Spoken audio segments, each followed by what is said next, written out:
آئیے ناصر بھائی تشریف لائیں. وعلیکم السلام ورحمۃ اللہ وبرکاتہ. السلام علیکم ورحمۃ اللہ وبرکاتہ. کیسے ہیں قبلہ ناصر بھائی؟ ٹھیک ہے ماشاء اللہ. طبیعت کیسی ہے آپ کی؟ اللہ کا شکر الحمدللہ. آج کون سا وظیفہ ارشاد فرمائیں گے ہمارے ناظرین کو؟ کیا ایسا وظیفہ بتا رہے ہیں؟ کون سا عمل سکھائیں گے آج آپ؟ جی آج ہم اپنے مدنی چینل کے ناظرین کو اور سوشل میڈیا کے ویورز کو ایک ایسا عمل بتانے جا رہے ہیں کہ اس کی برکت سے، اس وظیفے کی برکت سے ہوگا یوں کہ ان کے رزق میں ایسی برکت ہوگی کہ پانی اگر اونچائی سے ہم گراتے ہیں تو کتنی تیزی سے نیچے آتا ہے، تو اس سے بھی زیادہ تیزی سے ان کے رزق میں برکت ہوگی. وظیفہ کیا ہے؟ نوٹ فرمائیے گا.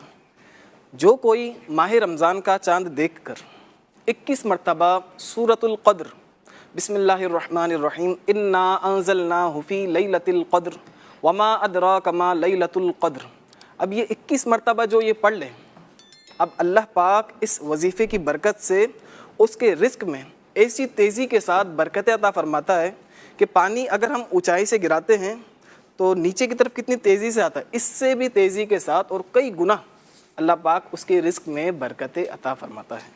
تو مدنی چینل کے ناظرین اور ہمارے سوشل میڈیا کے ویورز یہ وظیفہ لازمی کریے گا. رمضان قریب ہے، ماہ رمضان، اس کی برکتیں حاصل کریں، اس کی نعمتوں سے مالا مال ہو. اللہ پاک ہمارے رزق میں برکت عطا فرمائے اور ہمیں دونوں جہان کی بھلائیاں نصیب فرمائے. ماشاء اللہ. تو چاند رات کو ہی پہلی رات یہ وظیفہ پڑھنا ہے. چاند دیکھنے جیسے چاند نظر آتا ہے تو عموماً نماز مغرب کا وقت بھی ہو جاتا ہے، تو نماز مغرب کے بعد بھی سورۃ القدر پڑھ سکتے ہیں؟ بالکل. یا بالفعل اگر کسی نے اطلاع تو مل جاتی ہے چاند دیکھنے کی، کیونکہ پہلی رات کا جو چاند ہوتا ہے نا، جسے ہلال کہا جاتا ہے، جی پہلی رات بڑا باریک ہوتا ہے. بعد میں کسی کی بینائی کا مسئلہ ہوتا ہے، یا کئی لوگ ایسے ہوتے ہیں کہ وہ جیسے شہر میں رہنے والے ہیں، ان کو نظر نہیں آتا، بعض اوقات نا نظر نہیں پڑتی. اب نماز مغرب کا بھی چونکہ وقت ہو چکا ہوتا ہے، نماز مغرب بھی ادا کرنی ہوتی ہے، پھر نماز مغرب ادا کر کے فارغ ہوتے ہیں یا کچھ لیٹ ہو گئے، بعد وہ چاند چھپ جاتا ہے.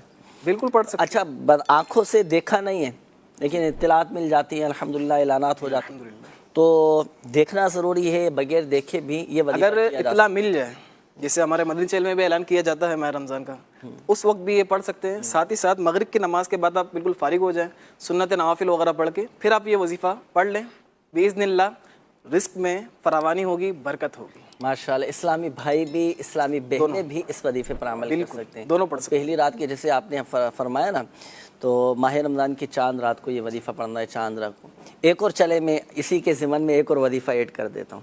ماشاءاللہ. بڑا پیارا بڑا وظیفہ ہے. وہ یہ کہ مہینے میں 30 دن ہوتے ہیں نا، جی. ایک ایسا وظیفہ ہے، ایک ایسی صورت ہے کہ اس میں آیتیں بھی 30 ہیں. سبحان اللہ. اور اس کے بارے میں آتا ہے، ہمارے آقا صلی اللہ تعالیٰ علیہ وآلہ وسلم نے ارشاد فرمایا کہ جو نئے مہینے کا نیا چاند دیکھ کر سورہ ملک کی تلاوت کرے، تو چونکہ سورہ ملک میں بھی 30 آیتیں ہیں، تو یہ اسے 30 دنوں کے لیے کافی ہو جائے گی. سبحان اللہ. یعنی وہ پورا مہینہ وہ سختیوں سے، آزمائشوں سے اور ہر طرح کی سختیوں سے وہ محفوظ رہے گا. یہ تو ہر مہینے ہی نیت کر لیں، ہر مہینے ہی پڑھنی ہے. باقی وہ جو سورۃ القدر کے حوالے سے فرمایا، وہ تو خاص سال میں ایک ہی دفعہ کیا جاتا ہے، اور چاند رات کو ہوگی. چاند رات کو ہوتا ہے. باقی یہ سورہ ملک کا جو عرض کیا، یہ تو ہر مہینے ماشاءاللہ میں کر سکتے ہیں پڑھنے کی ہے. سورہ قدر کی بھی تلاوت کیجئے گا، سورہ ملک کی بھی تلاوت کیجئے گا. اور یہ ماہ رمضان کے آنے سے پہلے ہی الحمدللہ نیتیں کر لیں بہت ساری کہ بھئی یہ وظائف بھی پڑھنے ہیں، ذکر و اذکار، تسبیحات. ماہ رمضان کا جو پہلا عشرہ ہے، پہلے عشرے کی دعا پڑھنی ہے. پھر جب دوسرا عشرہ شروع ہوگا تو دوسرے عشرے کی دعا پڑھیں. پھر تیسرے عشرے کی دعا. اللہ کرے ماہ رمضان میں ہمیں شب قدر بھی نصیب ہو جائے. اور شب قدر حاصل کرنے کا بھی الحمدللہ عز و جل وہ وظیفہ آپ کو بتا دیا گیا کہ آپ شب قدر کس طرح حاصل کر سکتے ہیں. وہ شروع میں پروگرام کی ابتدا میں جو آپ کو عمل بتایا گیا تھا نوافل والا، وہ ضرور کیجئے گا. اللہ کی رحمت سے شب قدر بھی نصیب ہوگی.